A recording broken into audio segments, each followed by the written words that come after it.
Hey guys, a lot of people have been asking about what my favorite plugins are for post-production sound. Now, there are a lot of conversations to be had about this because everybody has a different style of plugin that they like, everybody has different reasons that they like or don't like specific plugins. Today, I want to talk about 5 of my favorite plugins and talk about why I like them, why I think they're powerful, and why you need to know about them. Before we get started, if you enjoy these videos and you want to support my channel, head over to alexknickerbocker.com. I've got a PayPal donation link as well as a bunch of sound effects libraries that I'm curating from my personal collection for your royalty-free use. I've got scene-specific sound packs like cafes or restaurants or city ambiances, as well as specifics like car crashes or tire skids or metal impacts. They're all tagged with industry-standard metadata so you can find what you're looking for easily, and I'm going to be adding more as I go, so don't forget to check back. Alright, the first plugin I think you should know about is one that I talk about all the time, so you probably expected it. It's FabFilter Pro Q. Pro Q is one of the best EQs out there in terms of ease of use and flexibility. It sounds super transparent, and you can basically do anything with it that you would ever want out of an EQ. It covers all the basics like high pass and low pass filters, shelf EQ curves, bell curves, but also has some really advanced and interesting stuff like tilt curves as well as an EQ match feature. You can even change it between a bunch of different modes of EQ like mid-side or linear phase, which can be really useful in a lot of specific instances. So if you haven't already had FabFilter Pro Q on your radar, I think it's one of the best EQ plugins you could possibly get, and I really haven't found one that comes close in terms of functionality so far. The next plugin I think is super important to know about is Izotope Insight 2. Insight 2 is all about showing you technical details of your audio and metering for levels as well. This is really helpful whenever you have to mix to a spec of any kind, which is becoming more and more common with things like Netflix or Amazon coming out. It's also really helpful in metering for broadcast television because every single distribution channel has some kind of audio specification, whether it's loudness or deliverables or anything else. Insight has some fantastic tools that show you how loud your audio is on average across the board, as well as how intelligible your dialogue might be over the rest of your sounds like music or sound effects, and it has a bunch of different displays that can tell you a lot about your audio that you didn't even know was there if you encounter any issues. So I use Insight on pretty much every commercial or television show that I work on, and I think it's incredibly important to be aware of. The third plugin that I use all the time is a really powerful reverb plugin from Exponential Audio, and it's called Stratus. Stratus is hands down one of the best algorithmic reverbs that I've ever heard and ever used. It's super flexible, all the presets sound fantastic, and it really sounds natural when you're trying to create the sound of a space around dialogue.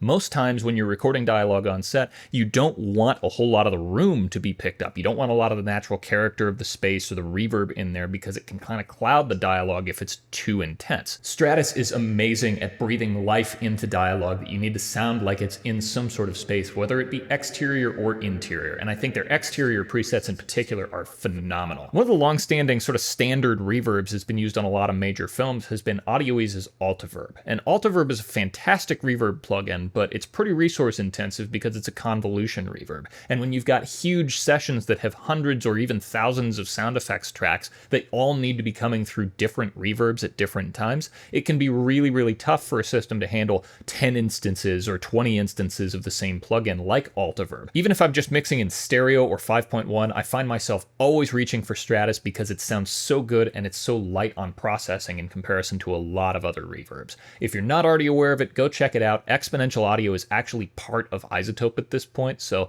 kind of 2 of my favorite companies coming out with one of the best sounding reverb plugins that I've ever found. The fourth plugin that I think everybody should at least know about if they're not using it is called Spanner from Cargo Cult. Simply put, Spanner is a panning tool, but it goes so much deeper than that that's really not doing it justice. Spanner's the type of plugin that, say you have a stereo music track and you want it to sound a little bit more full in a 5.1 mix, you can kind of use Spanner to upmix it into a more surround immersive environment. I also record a lot of sound effects in surround, so you've got a left, center, right, as well as a left surround and a right surround channel in one sound. Spanner allows me to control the panning of a 5.1 or a 5.0 sound effect very easily, just like it would be a mono or a stereo sound. So I can turn and tilt and shift my 5.1 sound any way that I choose really simply with just this one plugin. Also, whenever I downmix anything from say 7.1 or 5.1 and I have to make a a stereo track out of it. There's always some complication with trying to retain balances and make sure mixes translate between any of those various formats. So Spanner makes that process a lot easier by being able to pan things, say in the surround fields, into my stereo mixes, so it's much easier to control. And again, I have that finite level of detail to make sure that my mixes are translating between 7.1, 5.1, or stereo, or even mono. It's also a super lightweight plugin, so it's one of those that you can put on pretty much every track in a session and use it instead of the native panning within whatever DAW you might be working in. So again, I think it's super important to know about. Even if you're not going to use it, knowing that those capabilities exist in a plugin can open up a lot of different possibilities for your workflow. And finally, there's a plugin from Waves that I think you should know about called WNS. WNS is a plugin that's sort of a takeoff on a really, really expensive and high-end plugin that does something similar. It's a broadband denoising plugin that works in real time. So whenever you have audio that's a little bit noisy and maybe has some background hiss to it, WNS is really, really good at isolating dialogue or really any other sound from that background hiss and mitigating it a little bit. It only has a few controls and it makes it pretty self-explanatory to use. All you really have to do is instantiate it and lower the faders on it. You can start hearing what it's actually doing. So if you hear there's a little tiny bit of background noise in my audio here, as soon as I instantiate something like WNS and I just pull those faders down, you can hear that it makes a difference, even if it's just a subtle one. There's a lot of debate on what the best denoising plugins are, so if you ask 5 different mixers their opinion on one plugin like this, you're probably going to get 5 different answers. But at the end of the day, I think WNS is really important to know about. If you're not using it, there are definitely alternatives out there, like say Izotope's voice denoise, for example,